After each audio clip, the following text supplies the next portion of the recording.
Dear musicians and music lovers, I want to talk to you about the state of contemporary musical composition and the crisis it has been facing for over a century. For over 1,000 years, Western music proceeded from one pinnacle of greatness to the next.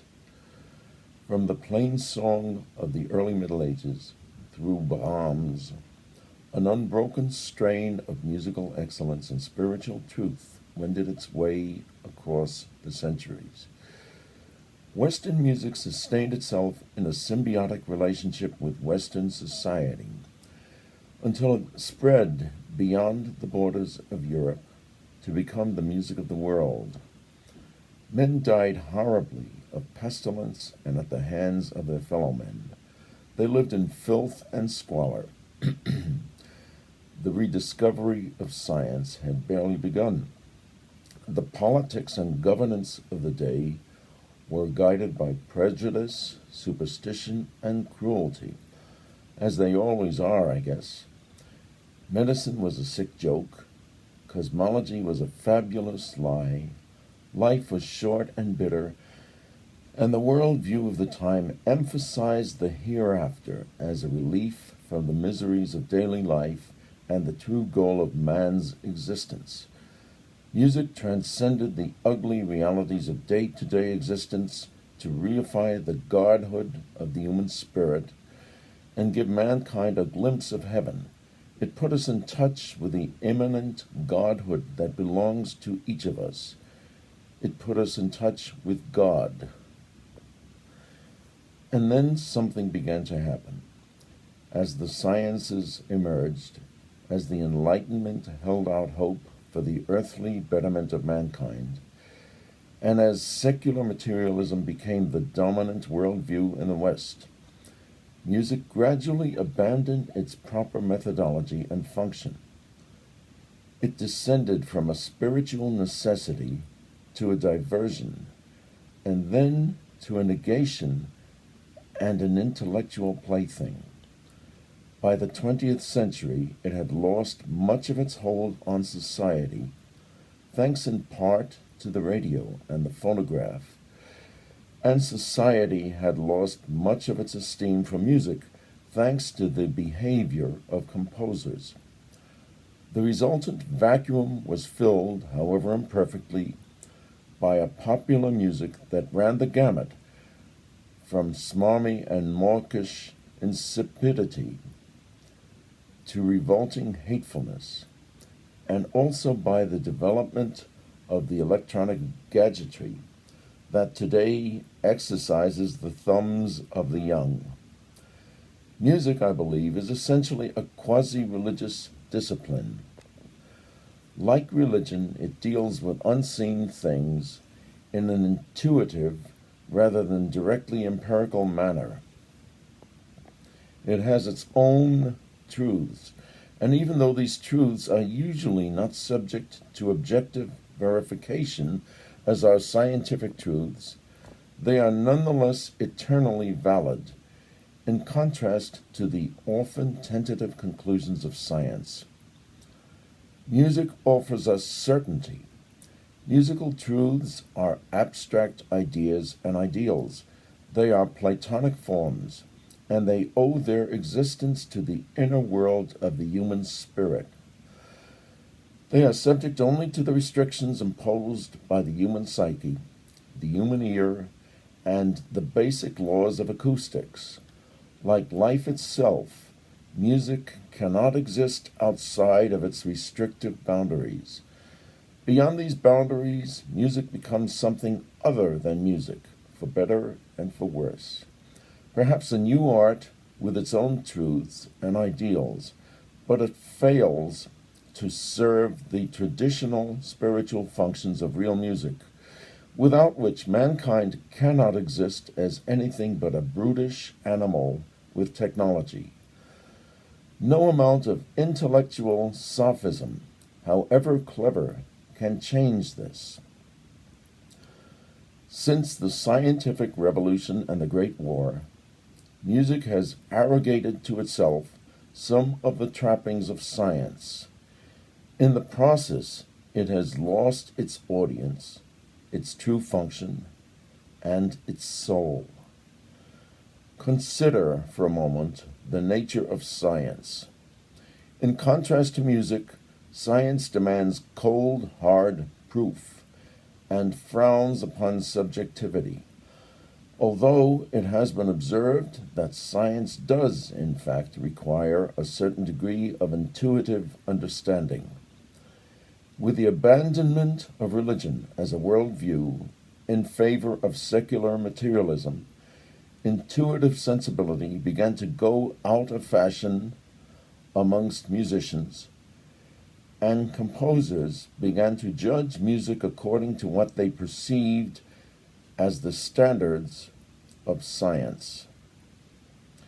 They emphasized new sonic technologies over effective criteria, arrived at through subjective intuition, even when such technologies exceeded the boundaries of music itself. Ultimately, musicians attempted to emulate science and mathematics, more or less, completely, by discarding effective musical language to varying degrees. This they held to be freedom. Freedom from tonality, freedom from the conventions of the past, freedom from much of the serious meaning of the old masters, and freedom from the concept of eternal spiritual truths. They embraced instead the concept of the mutability of technological and scientific principles, subject to endless revision, and applied this mental attitude to music. They conceived the notion that musical composition must eschew musical precedent in favor of brand new formulations. 12-tone music is perhaps the purest example of this. Now, the application of science to musical composition was not a new phenomenon. Witness the elaborate mensuration canons of Sebastian Bach and earlier composers. Witness isorhythm, polylingual motets, and Augenmusik. Most of these techniques and forms could not be appreciated fully without reference to the inherent musical language within which they had to exist. Such things were not only mystical conversations with God, there were also technological tricks after the manner of the 12-tone composers of a later era, the difference being that they had to make musical sense. They had to make perfect musical sense to the ear as music, whereas the efforts of modernist composers do not. And we all know that stylistic change was nothing new. Styles changed every generation or so, but hitherto it had been an unwritten law that stylistic change must remain within the strict confines of music, as defined and mediated by the human psyche, the human ear, and the basic laws of acoustics. After Wagner, and especially after the Great War, such conventions came to be perceived not as a source of structural soundness, but as oppressive strictures, and a cadre of vocal and influential musicians abandoned their age-old adherence to musical expression and seriousness of intent.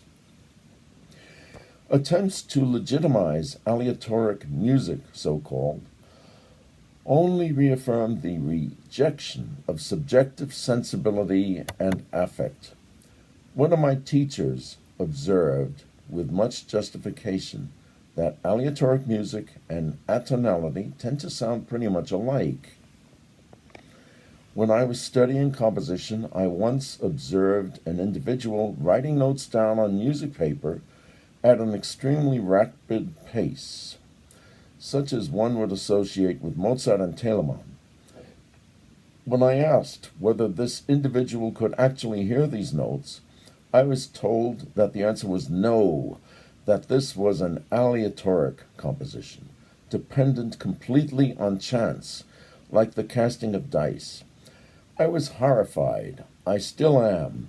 But I must note that this person went on to build a successful career as an academic composer.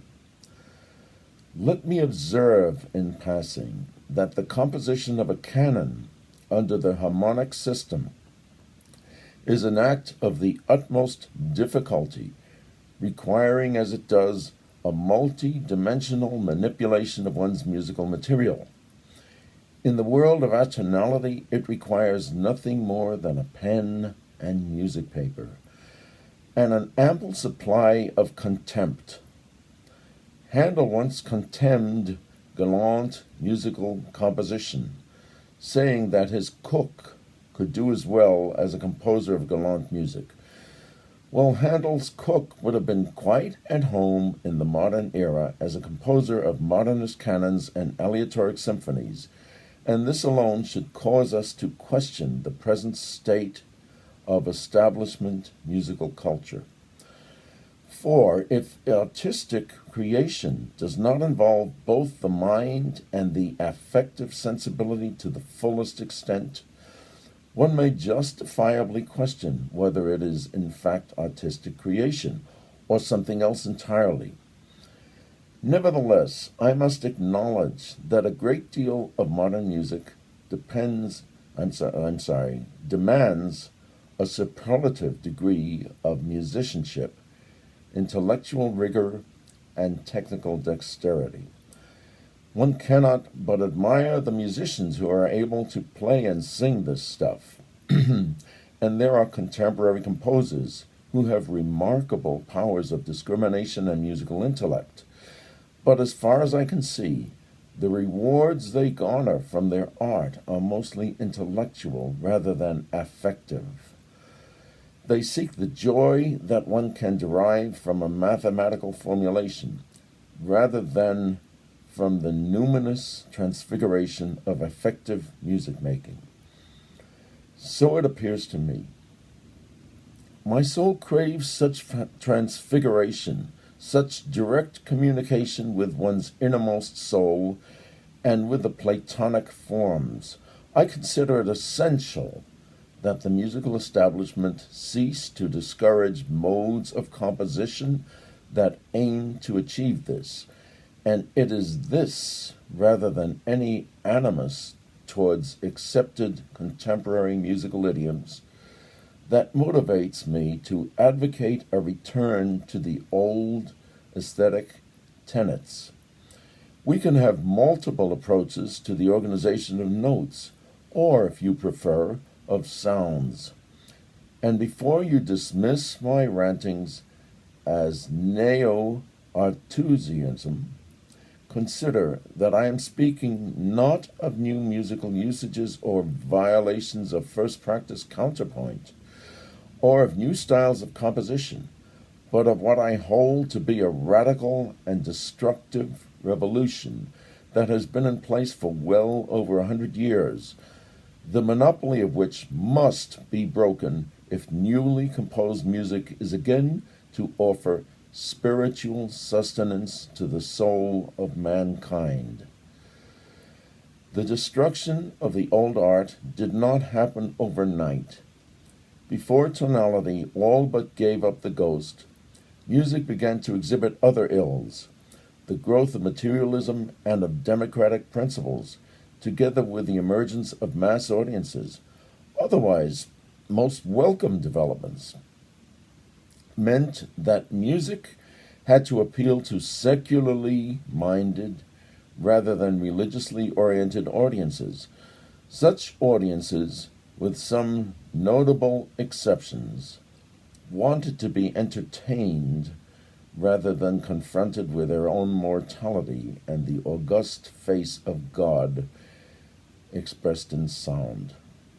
They also required music that could be appreciated without the intensive training that had been available to the aristocracy and the clergy. Music underwent something of a simplification in some respects. We see this as early as the very beginning of the 17th century, when one writer questioned whether a musical composition ought to have more than one voice at a time. Orchestras became bigger, and the subtle nuances of chamber music tended more and more to fall by the wayside. Musicians became increasingly insensitive to many of the niceties of articulation, since such niceties were less required in the performance of the music of their own time. Gestures became more obvious, and the emphasis on virtuosity began to overshadow musicality. A certain brutish vulgarity crept in. The average 19th century listener might have little appreciation for the canonic variations on Vom Himmel hoch, but he did go wild over Paganini's staggering feats of virtuosity. None of these things was new, but they assumed a greater importance than ever before. At the same time, the sequelae of the Enlightenment gave rise to secular religions centered on man rather than God. We see the foundations of this in Rousseau's glorification of the state.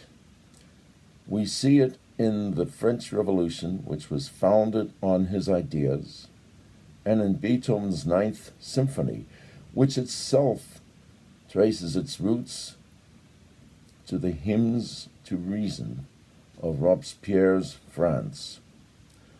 We see it in the music fomented by the parochial isms of the last 170 years, starting with the racist, nationalistic bombast of Wagner. We note also an inflation of scale and of means, particularly in the operas of Wagner, who takes several hours to achieve what Schütz achieved in 5 minutes. The piquant poignancy of triadic harmony and of expressive dissonances arrived at through either preparation or horizontal motion, and the use of tonal centers as sources of tension and release became obscured by the new juicy harmonies, foreshadowing the monetary inflation of Germany in the 19th centuries, in which one needed a wheelbarrow to carry enough money to purchase a loaf of bread. The hysterical ranting of Wagner has its roots in the affective emotionality of C.P.E. Bach and a host of other composers going back hundreds of years to the Glogauer Liederbuch and before. However, the musical rhetoric of the old masters always maintained a sense of proportion and of musical sensibility. Musical inflation was nothing new, and it was decried at a very early date. In a letter written by Karl Friedrich Zelter to Goethe in 1808, Zelter notes, and I quote, "Talents of the highest magnitude, like Cherubini, Beethoven, and others, make use of Hercules' club to swat flies. At first it is impossible not to be amazed, but then immediately one must shrug one's shoulders at this expenditure of talent for the magnification of trifles and the belittlement of exalted means. Indeed, it drives me to despair to think that the new music must sink into oblivion if music is ever to become an art. No art can have a beneficent influence that roams about so independently and shapelessly in endless space as does the newer music, which lays bare its most secret, lofty delights out of context to the public gaze of the common rabble, like a cabinet of anatomy or an unpublished collection of love secrets to glut the general curiosity.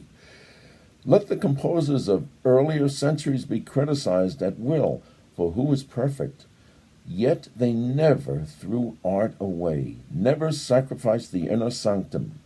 Had their ground been built upon further, we should now have an art and be quite different people from what we must deem ourselves to be, end quote.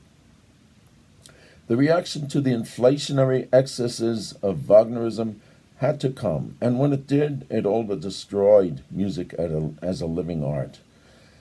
Having been brought up on the decadent, overblown Hollywood-style bombast of Wagner, a wave of influential early 20th century composers took the final step in the ongoing inflation of the harmonic language by abandoning tonality and the hierarchical consonance-dissonance gradient almost entirely.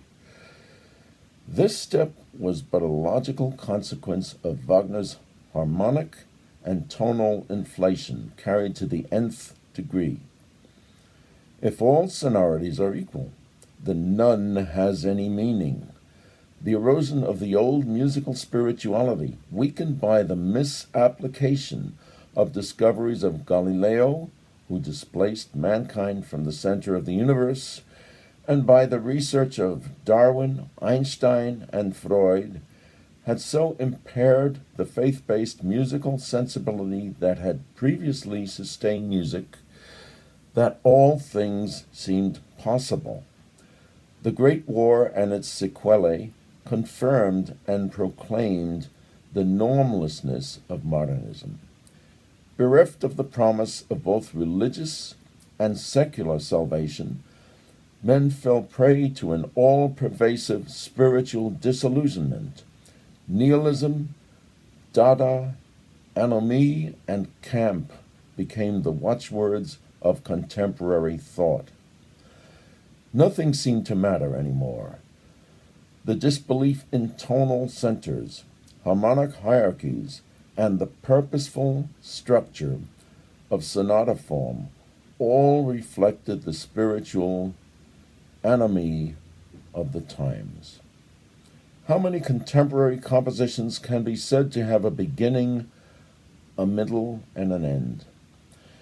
The dethronement of hitherto sacred norms, destroyed by trench warfare and by the shock of scientific advances and social disruption, had been allowed by musicians to choke the life out of music, an art that had hitherto flourished by drawing a sharp line between secular imperfection and spiritual idealism.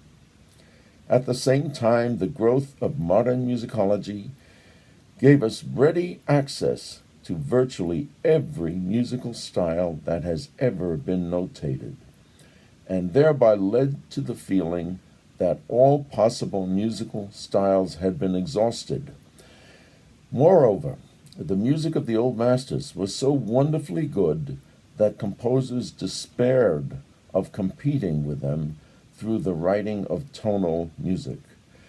Instead, they abandoned music itself.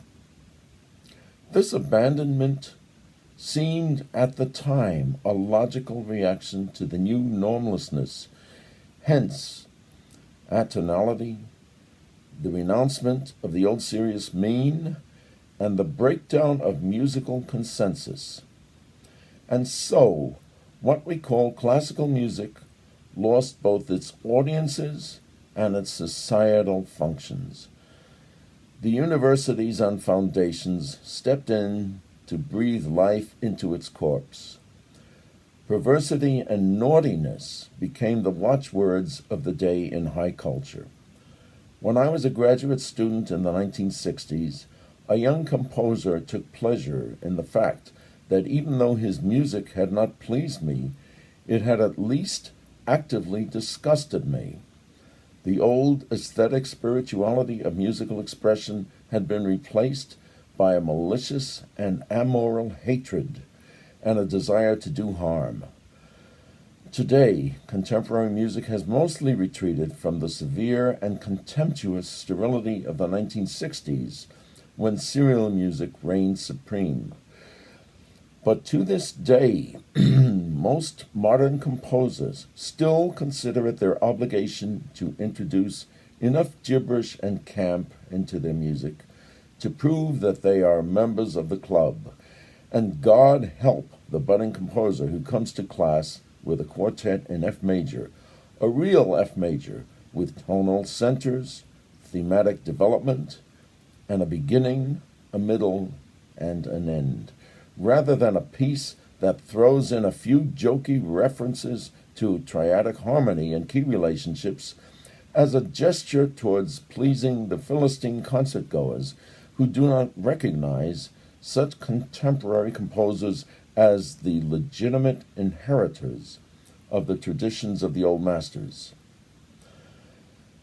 Audiences will sit through world premieres with names such as Decisions Number 1 or Syncratic Sycophancy, patiently awaiting a Beethoven or Mozart piano concerto, because it is no longer considered acceptable to express one's displeasure by throwing rotten tomatoes at the musicians, or by waving placards as one would at a political demonstration. Classical music, so-called, is about as vital to most present-day audiences as is the vestigial cravat that is now passing out of fashion, except amongst lawyers and politicians. And the Chinese flu might conceivably end the institution of the public concert once and for all. Will anyone really care?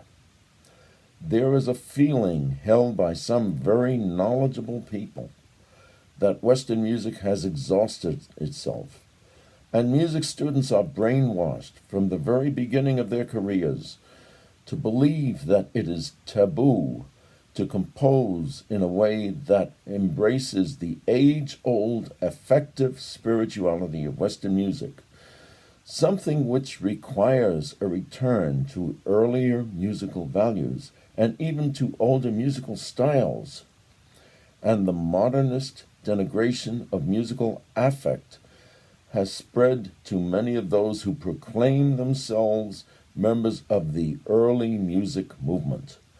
It has become acceptable to perform the music of the pre-Beethoven era with little or no affect, with barbaric anti-musical accretions such as an avoidance of breath vibrato on the flute and recorder, a stylistic short-winded prissiness, a return of sewing machine delivery that early music musicians once held in contempt, an avoidance of sostenuto in secco recitatives, and the banishment of modern woodwinds in favor of their grossly imperfect ancestors, thus institutionalizing the cultural lag in woodwind design, which the old masters themselves regarded as a curse rather than a blessing. In truth, the so-called early music movement is in some ways as much a manifestation of musical modernism as a work by Elliott Carter, and despite its many positive accomplishments,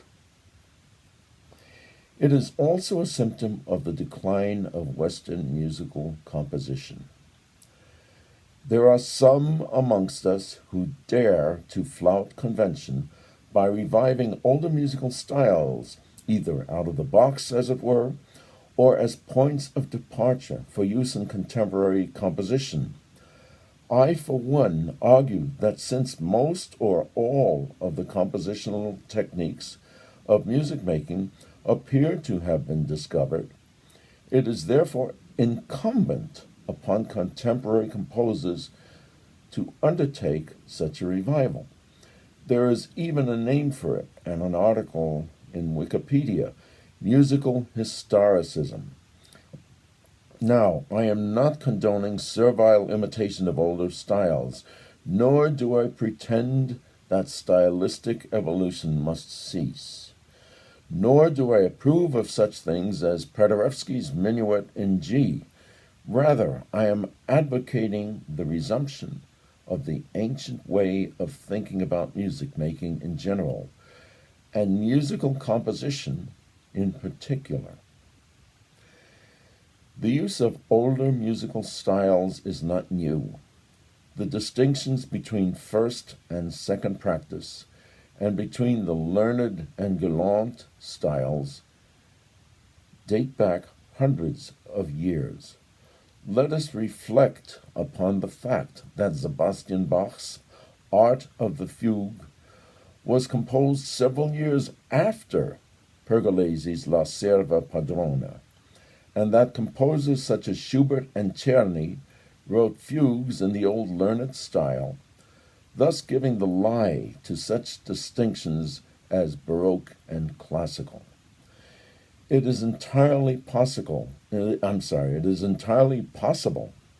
to compose in older styles and yet imbue one's work with one's own individual personality.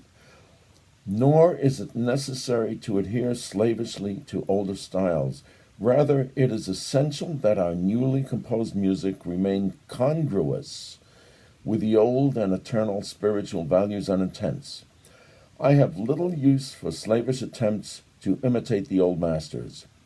It is true that the old masters embraced a religiously oriented worldview that many or most of us can no longer espouse, but when one looks behind the old religiosity, one perceives an even deeper spirituality, for which the old religious faith was a very powerful metaphor, a spirituality that coexists perfectly with modern materialism and science. Western music is as much Platonic as it is Christian. When we conceive of a musical idea, that idea takes on a virtual reality that both embodies and enhances our humanity. Belief in an immanent God does not require belief in a supreme being, but rather the acknowledgement of an ideal that takes us beyond ourselves. Our music need not be pleasant, for the human condition is certainly not pleasant, but it must be musical. There is really no other course for us to follow unless we refrain from composition, as some have suggested that we do. This is not a viable alternative, and the fact that most performers no longer compose as did their predecessors constitutes a de facto repudiation of musical modernism. They are, in effect, on strike against such modernism. We need to compose real music in order to realize our musical potentials to the fullest. And since the mathematical permutations of valid combinations of notes are far from exhausted, we need not worry about tonal music being exhausted. Let me repeat what I said earlier in this video. I do not advocate that contemporary composers give up modernism in all its guises. I only ask that the musical establishment remove its taboo on so-called historicist musical composition. Let us have true freedom of expression in music. 20th century ways of organizing sound may constitute a new art, but they are not music in the strict sense of the term. This new art has its own sets of desiderata and standards of excellence. Some of its practitioners are brilliant, and improbable though this may seem from what I have said here, I respect them and their achievements, both of which have become a significant part of our culture. My sole purpose here is to call for the continued revival and increasing legitimization of traditional Western music. Let me add a personal note.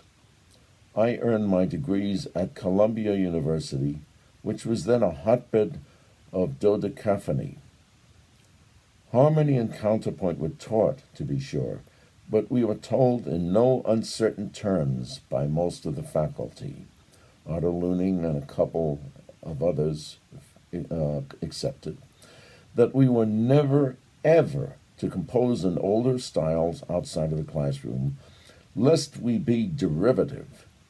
The intellectual arguments of the modernists were so persuasive that I refrained from trying to compose seriously until I was well advanced in years. Finally, I reasoned that if a musical style move us as performers and listeners, it must by definition be modern and therefore eligible for use by modern composers. As I have already indicated, I am not alone in my conclusions. Mr. Elam Rotem, creator of the YouTube channel Early Music Sources, has taken the styles of the early 17th century as his model to compose works that can hold their own with the models that inspired them. Mr. Kostas Papatsiferopoulos, now excuse my pronunciation of that, I probably got it wrong, my apologies, is an incredibly prolific composer who takes as his model an early 19th century style. There are others as well. I admit that most modern historicist music is trivial, poorly wrought, and derivative in the pejorative sense of the term, and few composers seem interested in trying in a natural way to devise new styles. But all this is attendant upon the emergence of a new movement. Our collective ability to create new music has been gravely injured. It will take years and much bad music before we can reestablish a viable tradition of musical composition. Let us hope that this comes to pass.